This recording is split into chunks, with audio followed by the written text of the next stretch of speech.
Welcome to the Real Estate Espresso Podcast, your morning shot of what's new in the world of real estate investing. I'm your host, Victor Menashe.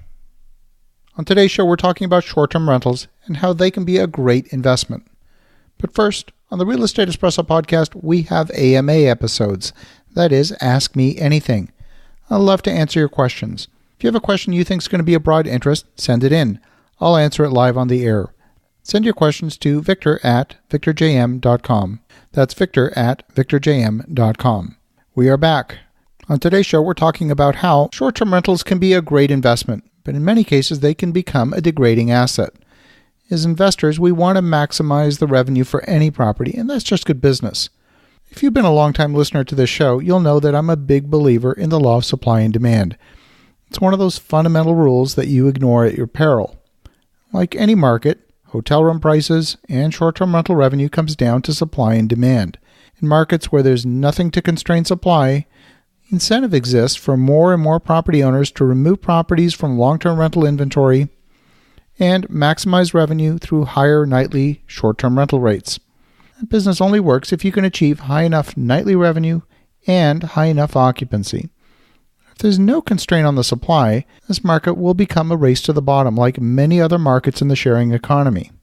We've seen it in ride-sharing with companies like Uber and Lyft. As more and more cars come on the road, you have a surplus of drivers competing for not enough riders. And when that happens, prices fall to the level of tolerable pain. Nobody's making any money. So who are all the winners in all this? The owners of the platform, like Uber, make money on each transaction, and the end consumer gets the best possible price. The suppliers only squeak by in that scenario. They're the ones that are the big losers. So back to real estate. Whether you're listing on Airbnb or VRBO or HomeAway, any of these similar sites, you want to pay close attention to the inventory growth in the market. If new units are continually entering the market, and unless demand grows significantly to match that new supply, you're going to witness falling prices and falling occupancy. It's a double-sized hit to your income. So how do you protect yourself from these downward spiraling market dynamics? The key is to invest in a market where the supply of new units coming into the market is limited. It's constrained by regulation or by zoning. Many cities have been slow to implement regulations around short-term rentals. As a result, many investors committed huge sums of capital on the assumption that a free market would remain wide open. In some cases, that was a good assumption. And in other cases, cities implemented regulations to severely restrict the operation of short-term rentals, and those owners have got to be in a world of hurt. It's a little bit like playing a game without knowing the rules. And in some cases, it's even worse. It's like playing a game knowing that the rules are going to change because they haven't been formed yet, and you have no idea how they're going to change. They could be in your favor or they could be financially harmful to you. So our team has been very selective when it comes to investing in short-term rentals. I believe it's vitally important to invest in a market where there's high demand and constrained supply. For example, one market we're invested in recently is in the Rocky Mountains. The town of Banff, Alberta, receives about 6 million visitors a year.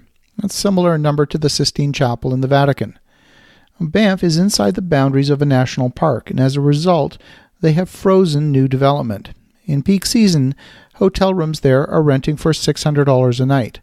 That market generates very strong monthly and nightly revenues because of strong demand and constrained supply. And one of those constraints on supply is zoning. If a property is zoned residential, it's simply not permitted to be used for short-term rentals. If it's zoned tourist or vacation, then short-term rentals are in fact encouraged. You cannot rent for more than 28 days at a time. So we've been acquiring units in the area of Banff, Alberta. In our first 2 months of operation, we experienced an average of $8,300 a month for just a single 2-bedroom condo unit. This came to just under $400 a night. We closely monitor the new zoning permit activity, and we ourselves are actively in discussion with the planning and zoning department at the town for a potential future construction project. The total annual construction over the last few years has only been no more than a few hundred units a year, and that's not enough to make a huge dent in demand. And we're continuing to accumulate units in that market with the confidence that we have a supply-demand imbalance, and that imbalance is in our favor as property owners. If you plan to enter a short-term rental business, you want to make sure that the laws of supply and demand are in your favor, not just now, but for years to come. Nobody wants to make a 25-year commitment to a property or to a bank loan that's only going to perform for a couple of years. As you're thinking about that, pay close attention to supply and demand. Have an awesome day. Make some great things happen. I'll talk to you again tomorrow.